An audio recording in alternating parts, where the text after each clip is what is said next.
This is Envision Self-Healing Podcast, episode number 66.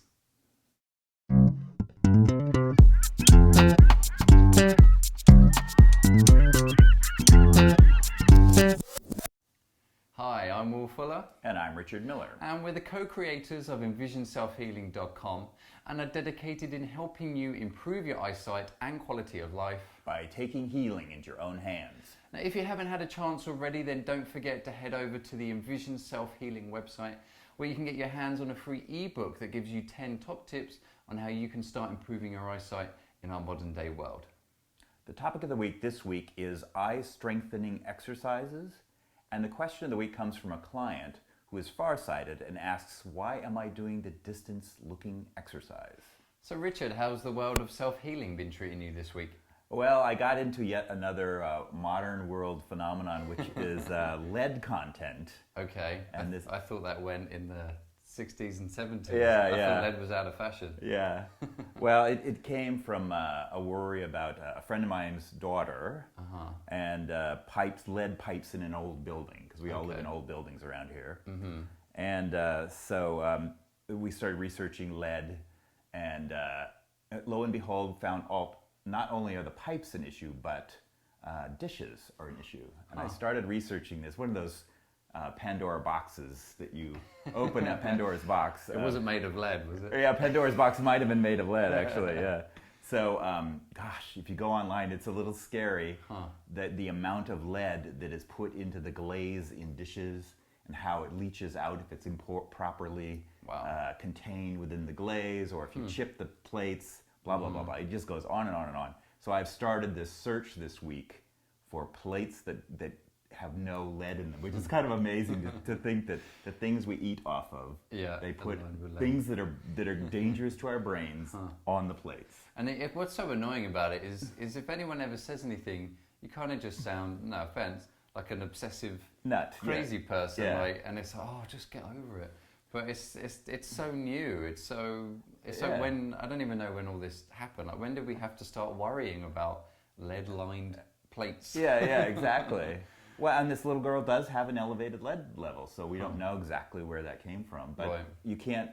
You have to then deal with the plates. There's just no choice. So anyway. Yeah, and of course for us, a bigger concern for this is that anyone with any particular disease or condition, then you want to try and eliminate as many toxins and anything that affects the body from healing itself. Right. And this is why this is called self-healing. So I suppose if you're unbeknowingly getting lead off your plates, then it's just another thing that the body has to work with to overcome. We really want to just focus on one area here, and the more we can take that stuff away, the better. Yeah. So That's that was amazing. my revelation of the week. Never thought about that. I know. Well, be sure to update us anyway. I will. I'm going to have to probably throw away half my plates at this point. So, yeah. Just sell them. Yeah. To somebody else. Yeah. Your brain's shot. Here, go take these. Yeah. And how was your week? Good. Last week I talked about trying to keep up my juicing. Because it was just giving me a little bit more energy in the evenings and allowing us to put more work and get more information out there to the general public. So I've been trying to do that. I actually have been finding it's been a little bit more difficult this week. And as always, and I'm sure most people can sympathise with this, with the first couple of weeks when you kind of discover something new or health benefits, then you kind of really go at it for a couple of weeks. Right. And then it's kind of easy to do, you feel great. Yeah. And then the third week, fourth week, it's a grind. I could be doing this instead, or I just don't have time.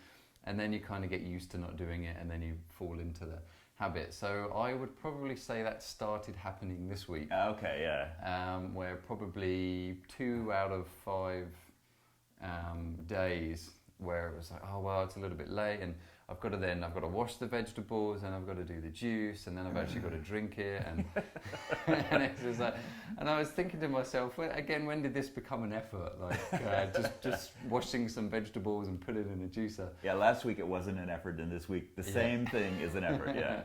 And I guess it's I've just got to remember the benefits, and I think one part of it is seeing that it's going on. And I kind of highlighted that I was doing it. I caught myself doing it. So now I think next week I'm going to try and focus on kind of making it more of a habit. Is there something I can try and tie it to? Maybe when I'm washing the dishes after dinner, I make sure that that's when I start doing the vegetables, so it's kind of done. The difficult with, and I normally have a green juice in the evening, and maybe I need to change that around, is they recommend that you drink that as soon as possible. Right. Because of the oxidation of the nutrients there. Right. So it makes it a little bit more difficult that you can't just make it and put it off to the side. Yeah. But maybe I know with a carrot juice you can leave it for a little bit longer. So maybe half a day almost. Yeah. Yeah. Maybe I need to try and refigure that so there's a juice I can do in the evening. So instead of just giving up, I'm now going to start and look how I can fit it in now and figure that out, and maybe try and make it habit, just like with the eye exercises. Yeah, that sounds good. Okay, great. Let's move on to topic of the week.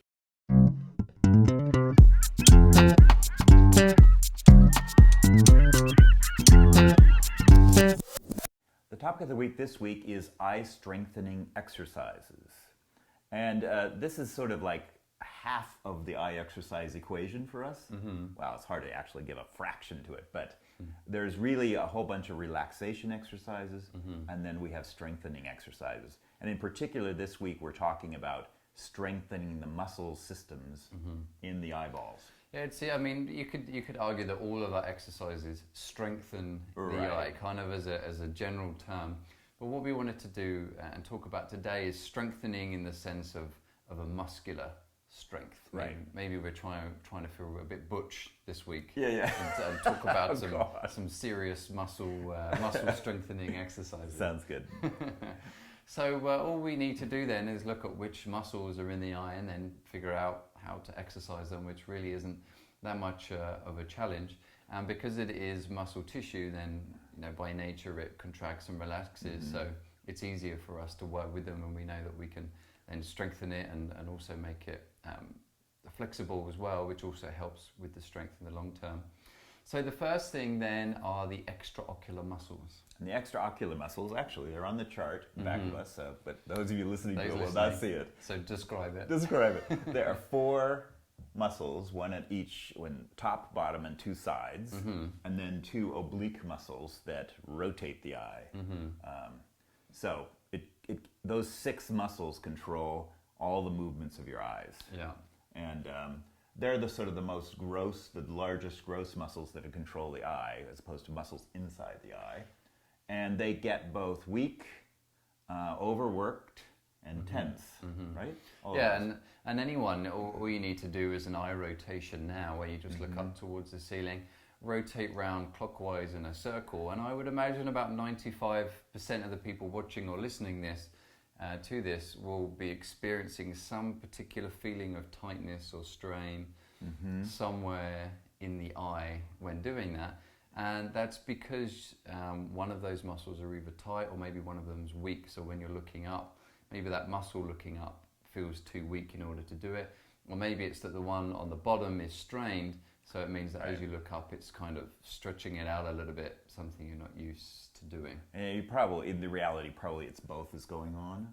And it's just like any other muscle, like you've got biceps and triceps. So as you squeeze the bicep on the top of your arm, the tricep is essentially stretching on the bottom of your arm. So if you had a tight tricep, it would be hard to contract the bicep. And it's the same with the eyes. As you move them left, you're contracting the extraocular muscle on the left and stretching the one on the right. And the reason why this is becoming increasingly important for us, maybe not so much for our ancestors, is because we're spending a lot of time reading and looking from near.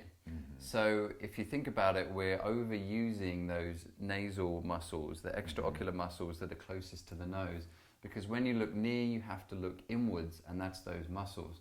Whereas before, we would kind of be looking out of the plains or out of the fields or whatnot, and the eye is continuously moving around, so you're using all the muscles equally.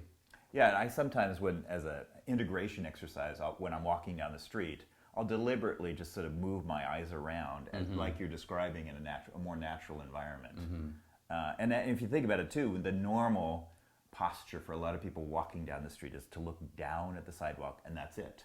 Yeah. And so you can get, by doing that, you've contracted the lower muscles and sort of stretched out the upper muscles, and the upper muscles could get weak just from that repetitive movement of the eyes. And very few of us need to look up anymore. Something as well that we seem to be noticing is that kind of looking up causes particular strain with people, and I guess we don't really need to look up that much anymore, even reaching above us. I guess maybe you had to look out for a hawk or something.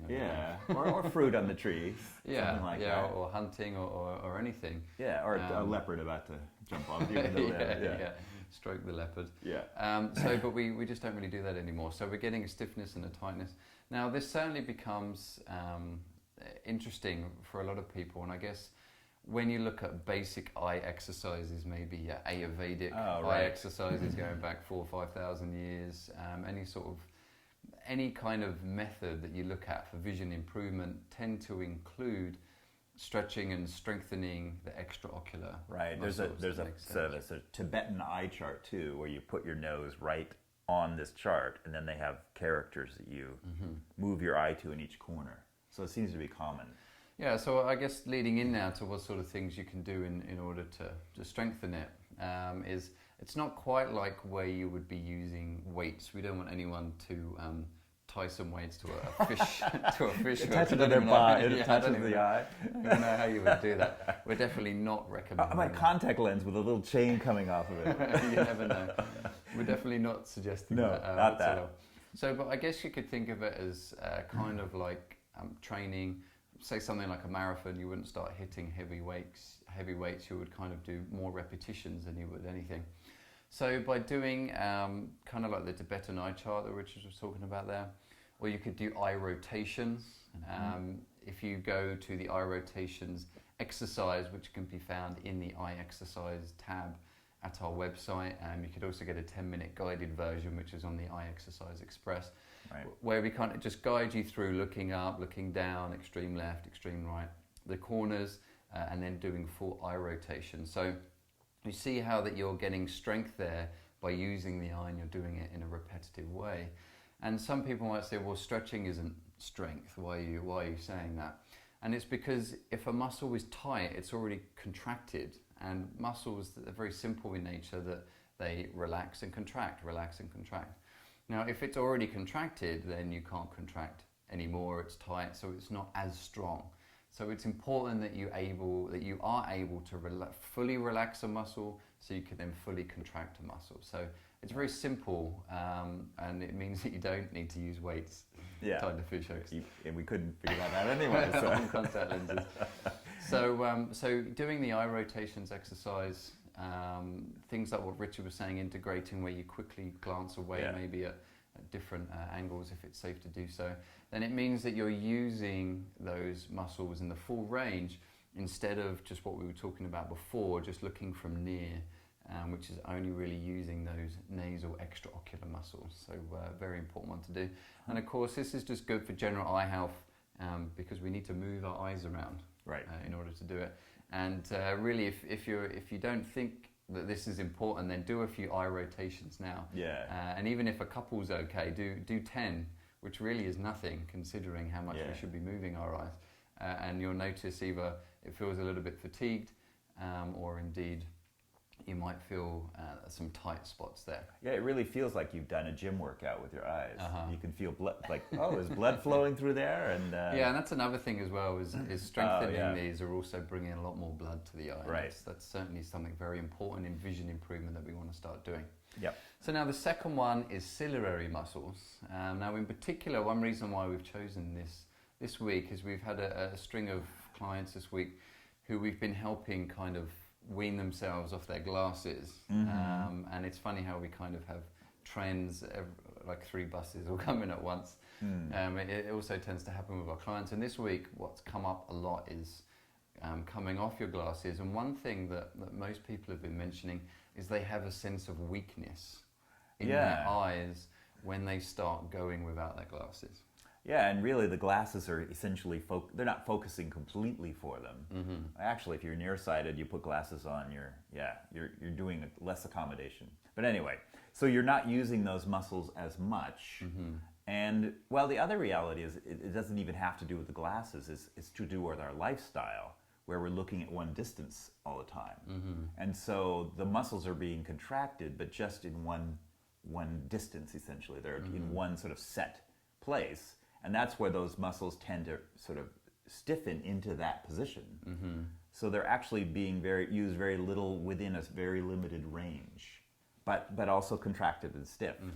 Whereas if you start doing, like we have the near-far exercise on the website, if you start focusing on your fingers and then out into the infinity and back to your fingers, you'll quickly feel that you're fully using those ciliary muscles to focus, and you'll also feel, wow, I don't do that very much. Yeah, so if you could take it on two planes there. One, that with the glasses, you're not using your eyes naturally, so they're not used to doing that work that you're then asking them to do. Right. So it's unfamiliar to do that. The muscles are a little bit weaker than they should be. So when you take your glasses off and you start adapting to that, then when you go and start to use your eyes naturally, it's different to how you would use your eyes with your glasses. So it's kind of like a weird phenomena. Yeah. Well, and you're taking away, the lens is taking away some of the work of the ciliary muscles, so you're putting some back onto it. So then for that then, just like what Richard was talking about, that doing things like the near and far exercise where you look near and then far, it's kind of like a press up for the eyes, because it's fully contracted when you look near and then it's fully relaxed when you look into the distance. And again, you can find that exercise on our website. Just go to the exercise tab. So that's going to help with the strength in that. You could also do the convergence charts, right, that we have there also in the exercise link, and that's because when you over converge, you really use the ciliary muscles, which are responsible for rounding the lens, and they squeeze much more. So you're really working those ciliary muscles there, which is why we recommend it for presbyopia. Right, so just to review, because I want to be clear, the extraocular muscles are moving the eyes around in your space. The ciliary muscles are squeezing the lens, as you described, to focus near and then relaxing to focus far. So just want to be clear about that. Yeah. So one part is weaning yourself off the glasses, and that's why you need to, just not wearing the glasses, you also want to do the exercises along with it to then strengthen that. And then the second part that Richard was just talking about there, which is that our everyday use, is that a lot of the time we are just looking from near. So just like with those nasal extraocular muscles where we talked about them being contracted all the time, then the ciliary muscles are also being really contracted. Yeah, they're like they're a lot contracted for a near object and just sort of staying in that position. So they don't ever relax, and they're always sort of in one cramped position. So. And some people would say, well, if you're always working them, shouldn't they be really strong? Yeah. But you just try standing on one leg for 14 hours. It's not going to make we'll see how strong your leg is by the end of it. Yeah. So, and we're doing it on a day-to-day basis. It's not like we're just doing it one day and then relaxing. But really over months, years, lifetimes, that we're continuously looking from near. So you're always using those ciliary muscles to squeeze the lens. So as a result, they're overworked, fatigued, and then they become weak, because remember before we talked about that natural process in the eye of relaxation and contraction, and you're just not getting that. It's contract, contract, contract. I just thought of a much better analogy than we've ever had before about this too. Which I'm scared. Should we discuss I know. We never discuss these things ahead of time. Okay, back to the biceps, right? You want to strengthen your bicep. You actually use it to its full extent, right? You don't just hold on to a That's true. Right? What's that thing called? The little thing. The dumbbell. The dumbbell, yeah. You don't just sit there and hold it at one position and think, oh, this is going to strengthen my bicep. Yeah, and in fact, talking about that, in my sports science background, I remember we talked about, it was a free weight exercise called 21s. And I don't have the courage or strength to do it anymore. But it's where you would kind of split up the range. So you would lift the weight up and up to 90 degrees and down again, up and 90, and then you would do just from 90 and up, 90 and up, and then you would do a full range. Okay. So it kind of just completely destroys the bicep there. So you can't even button your shirt afterwards. And the reason why we always emphasize the importance of doing something like that is because a lot of people do when they do weights, they do just from 90 up because it's easier to do. You've got more fiber, muscle fiber tissues there, so you're just bringing it up to the chest. So when you're actually doing a full bicep curl, really taking the arm down and all the way up, it's a lot harder because you're using the full range of that muscle. So just like what you're saying there, if you just did that one aspect, then you're only strengthening that one aspect. And you would sort of be deforming that muscle a little bit, right? You would make it unnatural. Yeah. All right, we got that analogy down. That's good. That's good. I like that. I'm going to build that up. Yeah. And we also learned about weight tips. Weight tips, right? Yeah. It's been a while since I've given those tips out, so I appreciate that. Yeah. So this is obviously a very important muscle for us, for all of us to be working with, whether you want to avoid eye strain and presbyopia and pseudomyopia, all these conditions from this weak muscle, then you want to make sure that you're able to keep it strong but also relaxed at the same time. And then if you want to overcome conditions like presbyopia and pseudomyopia, anything that's going to help bring that strength back, then it's very important to look at these exercises as well to do that. Yeah. So now the third and final muscle that we're going to be looking at in the eye, because there's a couple more that we could go into, but for today we're going to be looking at ones particularly associated with the visual system. So, and it's the pupil, which technically isn't a muscle. Yeah, this is always confusing. The pupil is I the love hole, that right? I just introduced it and then completely say it's very confusing. Yeah. So the pupil is the hole, right? Everybody gets confused about this. Even we do sometimes. The iris is the mechanism around the hole. The muscles, yeah. Yeah, and including the muscle there. So but we call it the iris muscle, but everybody thinks of it as the pupil. Because it's the pupil hole that we're talking about. So it's just easier for us to talk about. I know we're going to get a whole bunch of tweets and comments now that, the pupil isn't the hole. The pupil isn't a muscle, it's the iris. And yes, we know that. We're putting that out there now just to save us having to reply to all those comments. All right. So the iris has muscles that constrict and dilate the pupil. There's two muscles in there that do that. So this is obviously a very important aspect as far as seeing is concerned, and Richard is very good at giving this as a camera analogy. I don't want to rob that analogy from you, because I know you do enjoy it. I do like my analogies. So the smaller your pupil is, the sharper the image is. That's the simplest way of saying it, and that's true in photography. If you have a lens that's where the iris is wide open, called the aperture as well, then the picture's softer. As you close it down and make it smaller, it gets sharper. There is actually technical things beyond that, but I won't go further. And anyone can kind of test this now. If you just got a piece of paper and put a hole in it, then you can just hold it up towards the screen and look at one of our faces.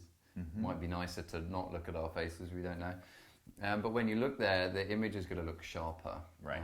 Because just like what Richard was saying there, you're kind of restricting down the level of light. Right. So that's a general principle: is the smaller the hole, the sharper the image. So if you have weak iris muscles, the pupil can never fully constrict, and therefore you're always giving up a little sharpness. So there's the price you pay for weak iris muscles. And this is obviously very important for people to understand when they want to improve their eyesight and start seeing clearer, because it's the pupil that's, the iris that's constricting down, that's making the pupil hole smaller, so it means that you're going to see a sharper image. And it's also why you're going to see clearer outdoors than you would indoors, and why it's bad for, and time and time again we always get this question, should I be reading in the dark or should I be reading in the light? And the more light you have, the more the pupil can constrict so that you see a crisper, clearer image. So it's important that you have that. And if you think about how few of us, and we're obviously big advocates for sunlight, healthy doses of sunlight, not being overexposed, but this is why, because we're not getting that workout of those iris muscles, because we're not constricting enough, just what you would get from maybe a 100-watt bulb. Yeah, if you consider, I think we've said this before, that the outside is 10,000 watts of light. So, and then to fully dilate it, because don't forget there's two muscles in there, and just like Richard said before, this is the body working in an antagonistic way of where one contracts, one relaxes, and with the eye, you've got the muscles relaxing there and contracting. So one is going to contract and pull the iris outwards so we can take in more light. And why would we need more light? For going into the dark. Well, then there's the photography thing too. Is as you shoot photographs within dark spaces, you open up the aperture, the iris. So same thing. So people tune into this podcast to learn about strengthening the eyes, and they've learned about weightlifting and photography. And it's true. It's why when you shoot indoors in wide apertures, sometimes the photographs are a little soft.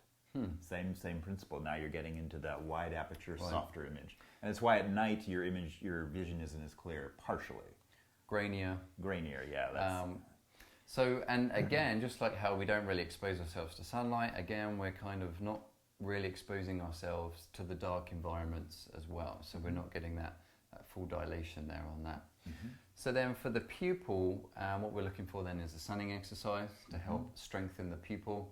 And then, because that's really good to constrict the iris down and really work that muscle. And because you're turning your head from side to side, then it's slightly dilating as you turn to one side. When you get to the front, it's fully constricting.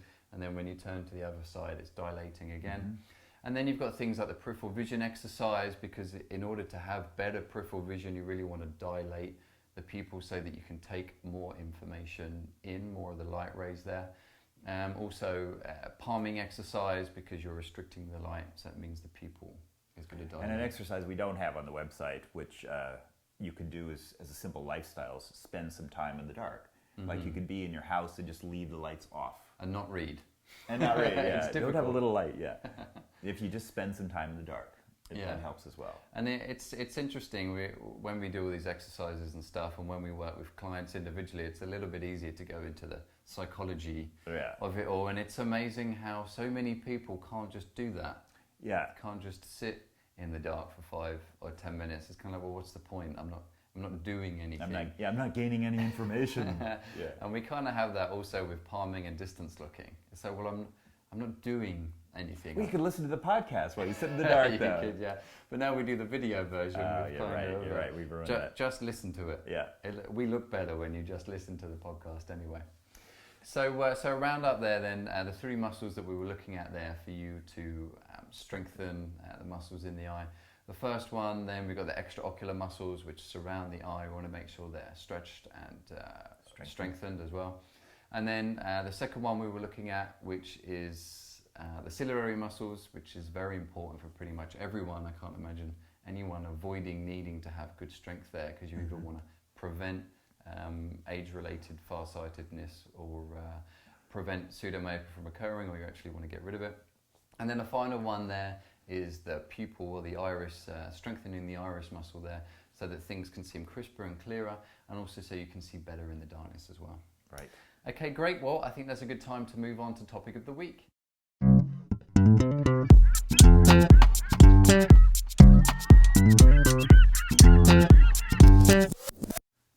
And the question of the week, and not the topic of the week. Not the topic. No, do you know what it was? Is I wanted to go through it all again because I was enjoying that so much, as you could tell, talking about the strengthening the muscles of the eye. Yeah. All right, so the question of the week comes from a client who was farsighted, and we gave him the exercise of distance looking. And rightly so, and intelligently so. He said, why am I doing distance looking? I have farsightedness. So. Yeah, so to explain it a little bit more, if somebody's farsighted, then they can see well far. Over 20 feet. And someone who's nearsighted, otherwise known as maybe myopia, and then they can see well from near. So normally we would kind of say, if you can't see very well in the distance, then you need to spend time looking in the distance. Right. So if you're nearsightedness, if you're near, you can't see well in the distance, so spend some time doing the distance looking. Right. You're going to help relax the muscles in the eye, flatten the lens so that you can see clearer in the distance, and it's also going to help train the brain. So it kind of confused our client when they could already see well in the distance. Why would they be doing the distance looking exercise? And we don't have an answer.